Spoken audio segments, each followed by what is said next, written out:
O Brasil é um dos maiores produtores de banana do mundo e ainda que São Paulo seja líder aí na produção, Santa Catarina apresenta um crescimento gigantesco. É o quarto maior produtor, só que é o maior exportador. Hoje vamos olhar para o mercado de banana e entender essa ascensão sulista. Assista agora a Força do Agro com Joyce Maffezoli. Rogério Goulart Júnior, economista do Centro de Pesquisa da IPAGRE de Santa Catarina. É um prazer recebê-lo, Rogério. Prazer é meu. Liderando as exportações, Santa Catarina espera quebrar o recorde na safra de banana, chegando a 768 mil toneladas. Um aumento de pouco mais de 17% em relação ao ciclo anterior. Nos primeiros 6 meses do ano, o estado exportou quase 22 mil toneladas. Rogério, qual o motivo aí do crescimento aí na safra deste ano? O principal motivo, na verdade, é em relação às safras anteriores, né? Teve uma queda, né, no volume exportado, principalmente questões de safra, né, relacionada ao clima. Então a gente teve algumas safras passadas, 2 safras passadas, o fenômeno Laninha, que era estiagem, né, muito forte, afetando o estado, e a bananicultura, principalmente do norte catarinense, também, de certa maneira, foi afetada.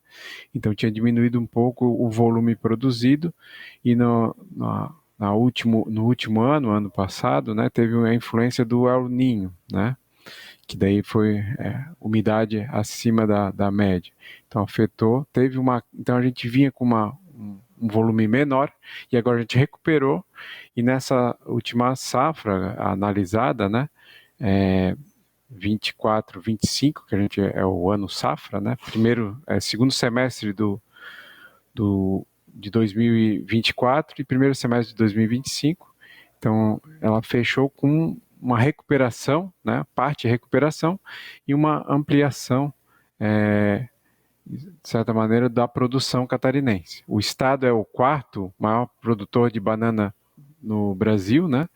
Claro que o primeiro fica entre São Paulo e Bahia, com um volume muito superior, mas a gente abastece principalmente o mercado externo, né? Então a gente é o principal exportador brasileiro de banana, da fruta. O estado ele representa praticamente 50% das exportações, né? Como que Santa Catarina alcançou esse índice? Tem o aspecto da região, né? Então a gente fica próximo ao Cone Sul e a principal demanda vem dos países do Cone Sul, né?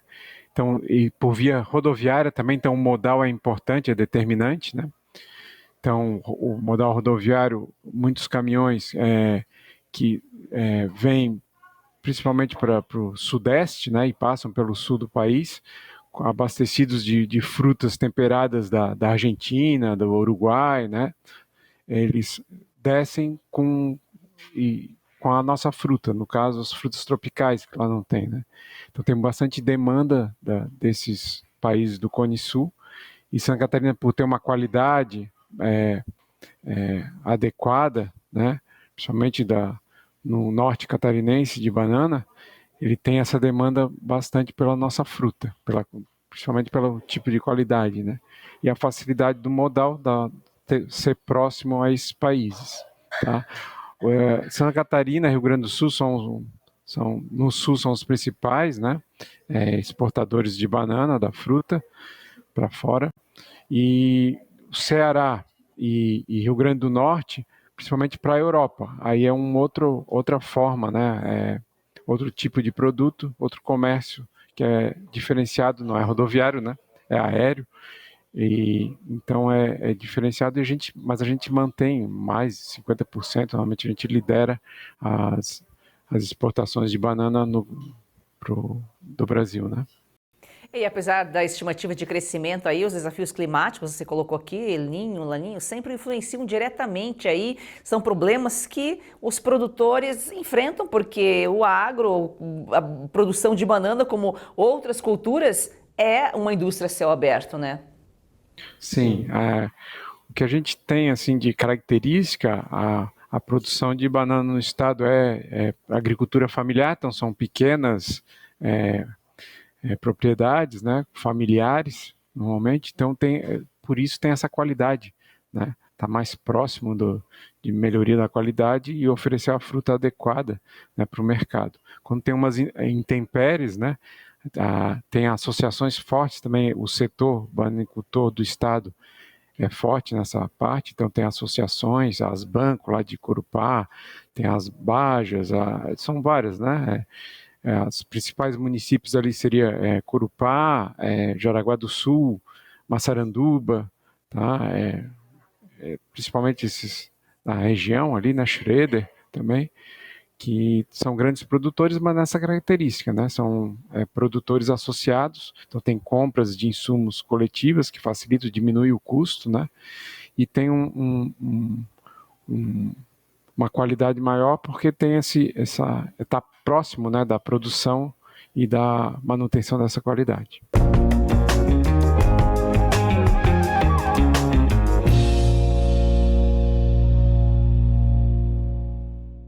Nós já voltamos a falar do assunto de hoje, agora é Momento Jurídico com o doutor Eduardo Berbiger. Doutor, sempre um prazer recebê-lo aqui. Olá, Joyce, o prazer é todo meu. Doutor, terça e quarta-feiras foram dias aí de julgamento de Bolsonaro e outros acusados de um suposto plano de golpe contra o resultado da eleição de 2022.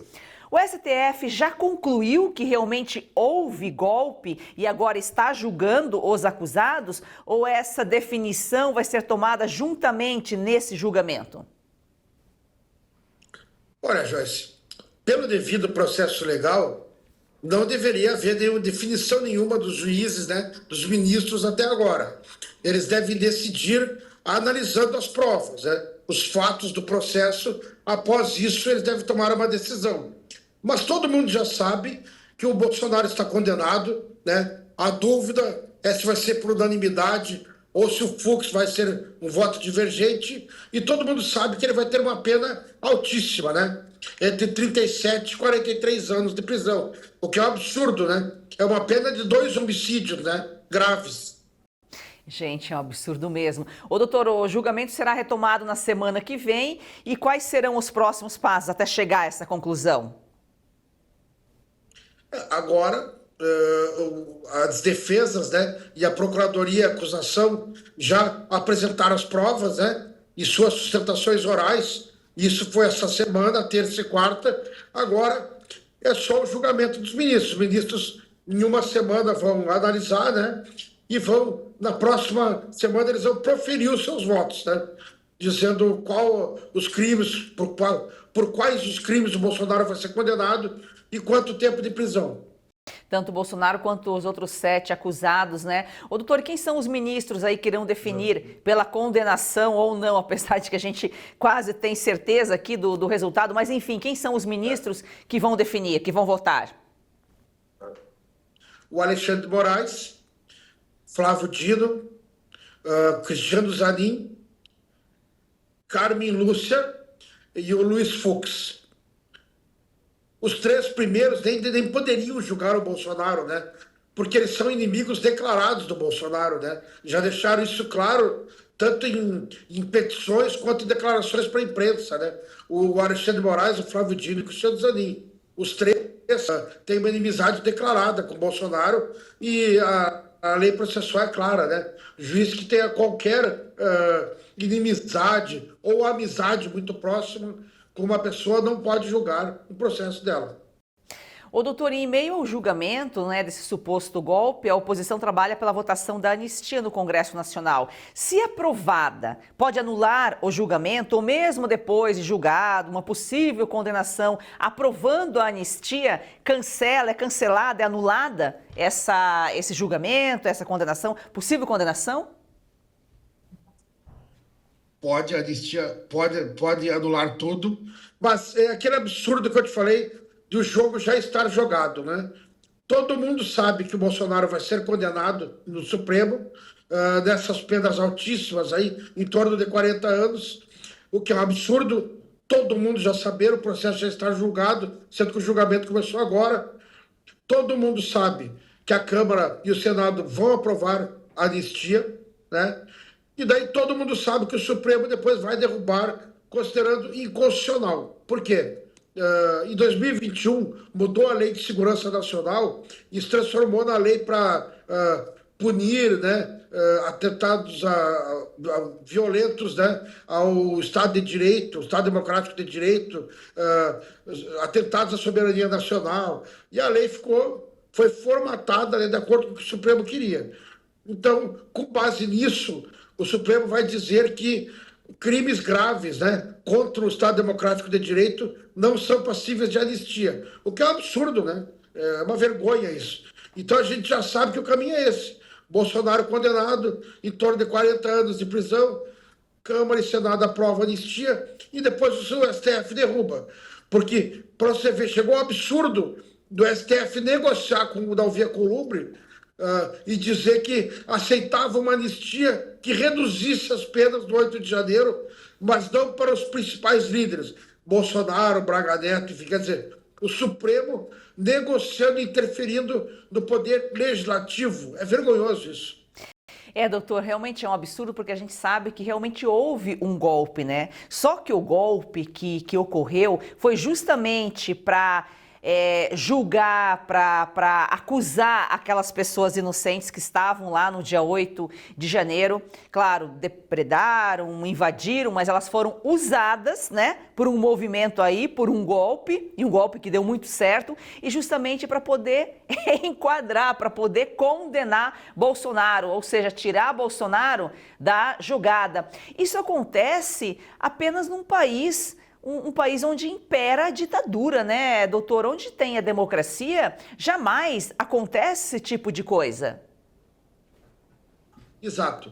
Vocês nunca me ouviram falar contra a condenação dos acusados de 8 de janeiro, mas condenação por depredação de patrimônio público, condenações proporcionais e mais, e individualizar a conduta, porque não foram todos que cometeram crimes de depredação de patrimônio público.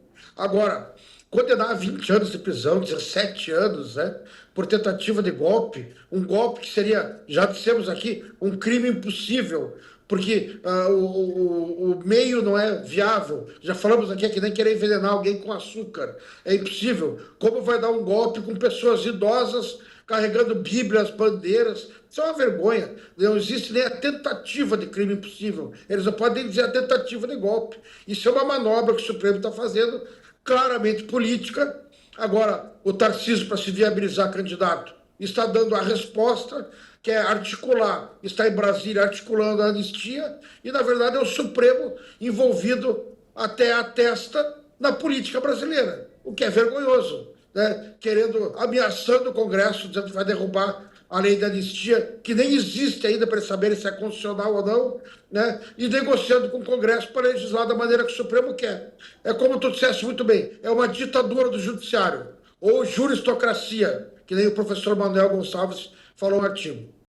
Agora, doutor, uma dúvida. Se a gente está falando em anistia, quando a gente fala em anistia, aprovar anistia, não é reconhecer de fato que houve aquele crime no dia 8? Porque se não houve, se está sendo julgado de forma conjunta, está todo mundo no mesmo barco, quando se fala em anistia, está se reconhecendo algo que não aconteceu, que é como o senhor colocou aqui, acabou de colocar. São casos isolados, cada um tem que responder pela sua situação, pela sua particularidade. É que o problema, Joyce, é o seguinte, não resta outra saída. Porque no judiciário brasileiro, a última instância é o Supremo Tribunal Federal. E como nós dissemos, o Supremo já está convencido, o Bolsonaro está condenado e os participantes do 8 de janeiro também. Então, mesmo que implique em reconhecimento, não resta outra alternativa para a direita, para os aliados do Bolsonaro, eu não diria nem para a direita, para as pessoas de bom senso, do que a lei da anistia. Só resta o Congresso Nacional como última garantia para aplacar essas injustiças que o Supremo Tribunal Federal vem fazendo. Agora, mudando de crime, mas continuando com a tal justiça, o presidente da OAB, Beto Simonetti, pode ser convocado pela CPMI do INSS por um suposto acordo firmado no Supremo Tribunal Federal que envolveria a OAB. O pacto trataria aí da devolução de descontos indevidos, né, nos benefícios dos aposentados, mas sem o pagamento dobrado. Doutor, de novo, a OAB, essa desordem que representa aí os advogados, a classe deve estar bem incomodada, né, bem irritada, sendo representada dessa forma? Eu confesso que eu achei a notícia muito confusa, mas se a OAB participou de negociação de processos com o Supremo antes do julgamento, isso é um absurdo, não poderia acontecer. O juiz, ele se manifesta, deveria, né? Não é o que está acontecendo, se manifestar nos autos e decidir após a análise das provas. Então, esse tipo de acordo não pode acontecer. O Supremo deveria, com liberdade, analisar as provas e dar a sua decisão, se vai ressarcir em dobro ou não. E eu acho assim, que é uma coisa até complicada, porque não existe ressarcimento em dobro contra a Fazenda Pública. Então, se envolver o INSS, dificilmente eles terão êxito em pedir devolução em dobro para o INSS, a não ser que peçam para as associações que receberam dinheiro. Aí pode ser. Mas, de qualquer forma, isso deve ser discutido no processo, não negociado entre a OAB e o Supremo antes. Se isso foi feito, realmente é vergonhoso para a classe jurídica. Bom, a gente volta na semana que vem, com mais informações, atualizações aí do julgamento do Bolsonaro. Doutor, muito obrigada pelas suas informações aqui. Eu que agradeço, Joyce. Foi um prazer estar mais uma vez com você e com nossos telespectadores. E um ótimo final de semana a todos.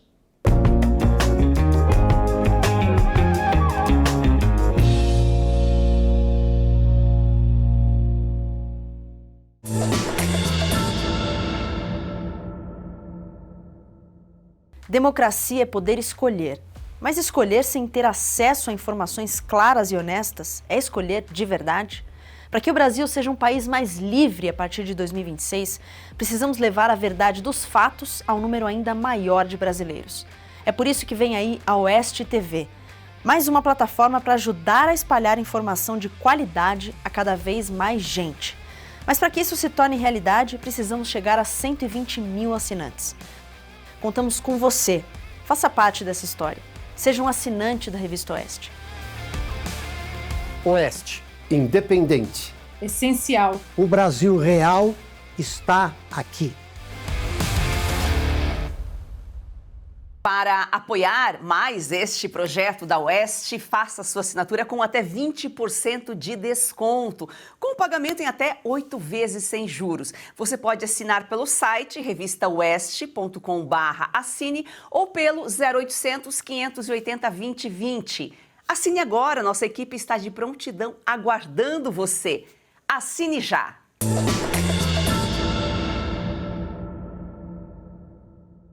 As geadas, né? Esse inverno a gente teve algumas geadas, aí elas afetam a qualidade da fruta? Sim, não só da fruta, da bananeira, né, como um todo. Então ela tem geada, queima as folhas, e as folhas estão interligadas diretamente com a fruta, né? Então o que acontece com a folha pode determinar uma melhoria ou uma piora na qualidade do cacho, no caso, né? A banana é um cacho composto por várias frutas ali, né? Então isso aí sempre é determinante. Então, mas tem a IPAGRE é forte, então a empresa de extensão rural, pesquisa e extensão rural, mas a parte de extensão rural é forte, né? Nesse setor. Então os escritórios estão bem interagem bem com essas associações, né? Então dão o suporte necessário para a gente fazer a manutenção da qualidade da fruta. E aí teve uma queda aí de preço nos meses de maio, junho. É uma questão de preocupação ou é considerada já uma oscilação natural do mercado? Tem uma sazonalidade, né? Então a fruta, a maior produção acontece no final do ano para o início do ano, né? A gente está no período de férias, então a demanda é um pouco menor, né? Quando inicia as aulas, então a grande demanda vem da merenda escolar, principalmente, né? E de restaurantes também. Então, quando inicia as aulas, aumenta a demanda pela fruta. A gente tem dois tipos de variedades, né? A caturra, que é a mais consumida, né? Mas tem a prata também, que é a nossa banana branca, né? Que no estado aqui internamente ela tem um consumo maior, uma demanda maior por isso, mas nacionalmente é mais a banana caturra, que é a nanica, né? Chamada nanica em outros estados também, né? Então, tem essa demanda por essas duas variedades, né? E isso a gente consegue escalonar, né? Em relação a essas variedades, o preço, quando está muito baixo, pensando no produtor, né? Tem uma margem maior, então consegue escalonar essas variedades no mercado interno aqui, estadual. E no mercado nacional, aí a gente influencia, porque a gente... por ser o quarto produtor, a gente tem influência no preço nacional, e o preço nacional também tem influência no nosso mercado. Então, quando tem uma demanda menor lá no Vale do Ribeira, que é São Paulo, que é uma grande região produtora, né, de banana, então a gente afeta o nosso preço também. Então, se tem um preço cai muito lá, né, a gente consegue entrar no mercado nacional com mais força, né, e vice-versa também. Então, influencia. Na questão da sazonalidade, a metade do ano tem sempre com a entrada do inverno, né, diminui as temperaturas e tem uma queda no desenvolvimento dos cachos, consequentemente, uma queda na oferta da banana. Então, a tendência é aumentar os preços, né, ao longo do ano. Quando tem problemas de qualidade, aí esse preço pode se manter, né, abaixo ainda, determinando pela qualidade, né, principalmente. Exportar é bom, ajuda aí o desenvolvimento do país. O consumo interno pode ser afetado pelo aumento das exportações, Rogério? Ou a gente produz aí o suficiente para mandar para fora e também para abastecer o mercado interno? A cadeia de frutas ali do estado, principalmente maçã e banana, ela tem essa característica de ela ser a produção ser direcionada principalmente para o mercado interno. Então, o forte é o mercado interno. A exportação seria mais um excedente ou algum momento, né, que quando tem um preço interessante, uma margem maior para ser ganha tanto pelos produtores como cooperativas representativas de produtores, por aí, associações, né?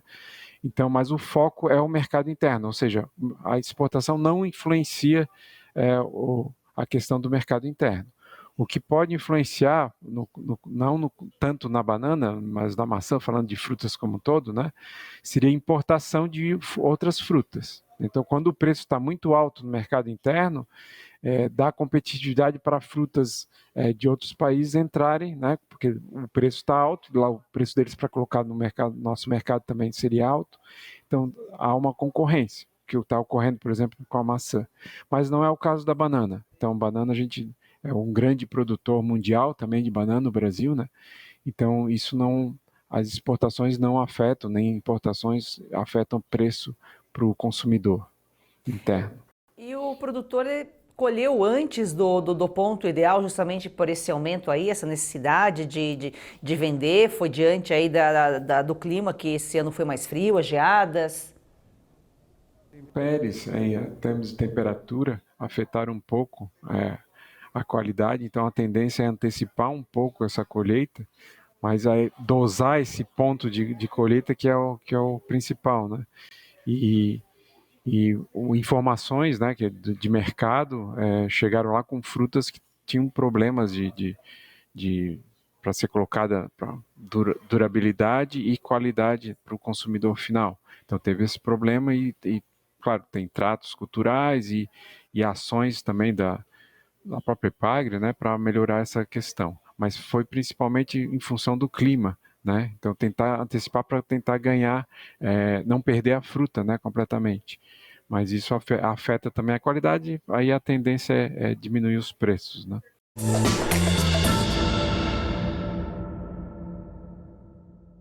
Pausa rápida aqui no programa para um alerta importante. Se você sente dores constantes nas articulações, nos joelhos, nas costas ou nas mãos, atenção! Não é normal conviver com dor todos os dias. E por mais que digam que é coisa de idade, isso não é verdade. A dor mostra que seu corpo está pedindo ajuda e hoje você pode fazer algo para ele, não é mesmo, César? É isso aí, Cauti. Tem muita gente que já nem lembra como era viver com disposição. Acorda cansado, dorme mal, evita sair de casa porque tudo incomoda. E pensando nisso, a Vitae Gold desenvolveu o Vitae 7 em 1, que é um suplemento natural que reúne os 7 compostos mais eficazes no combate às dores e inflamações, todos com comprovação científica, Cauti. É isso aí, olha só, vamos dar uma olhada aqui nessa cápsula onde tem magnésio, cúrcuma, colágeno tipo 2 e outros ativos que trabalham juntos e eles ajudam a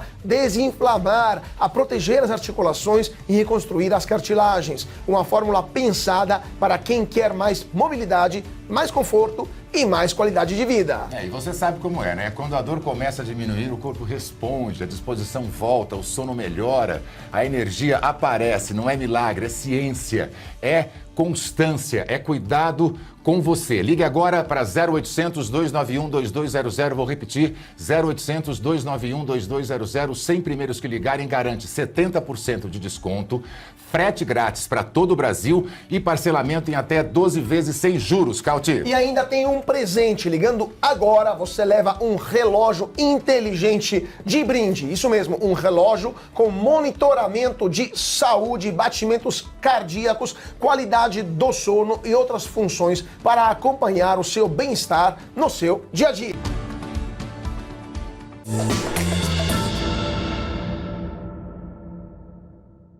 E Argentina e Uruguai são os principais consumidores, então, aí da banana catarinense, até pela localização? Sim, principalmente a localização próxima do Cone Sul facilita.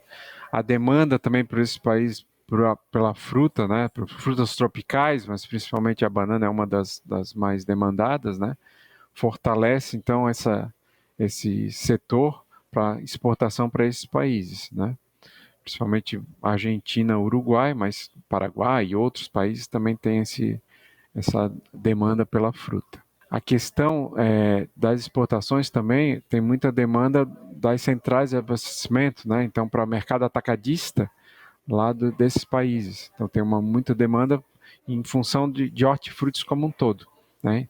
Então tem essa substituição para aproveitar o frete um frete menor por meio rodoviário, né, de caminhões. Então eles trazem frutas, né, principalmente temperadas.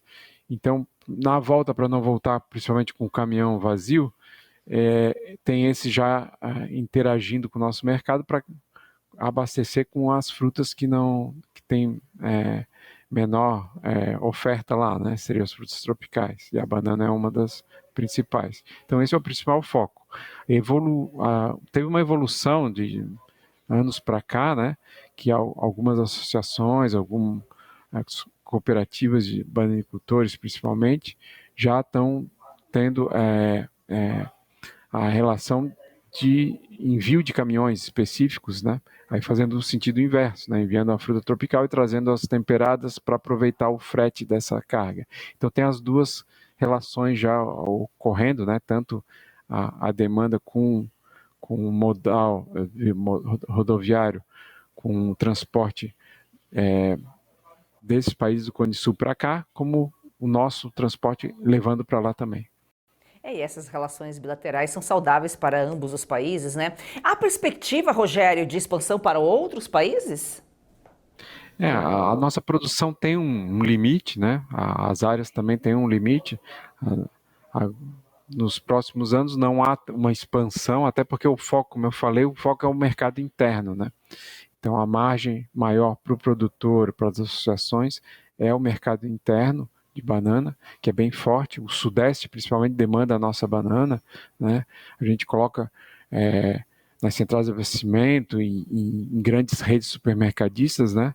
Com uma margem interessante para o produtor. Então, o foco principal do setor é o mercado interno. Por isso que não tem essa perspectiva de aumento para o setor externo, né? Veja só, Santa Catarina é o quarto maior produtor de banana, no entanto, é o que mais exporta. Rogério, muito obrigada pelas suas informações, pela sua participação aqui em A Força do Agro. Eu que agradeço. Gratidão a você que nos acompanha. A Força do Agro, o melhor do Brasil, começa no campo. Vamos fazer desse campeão brasileiro uma paixão nacional.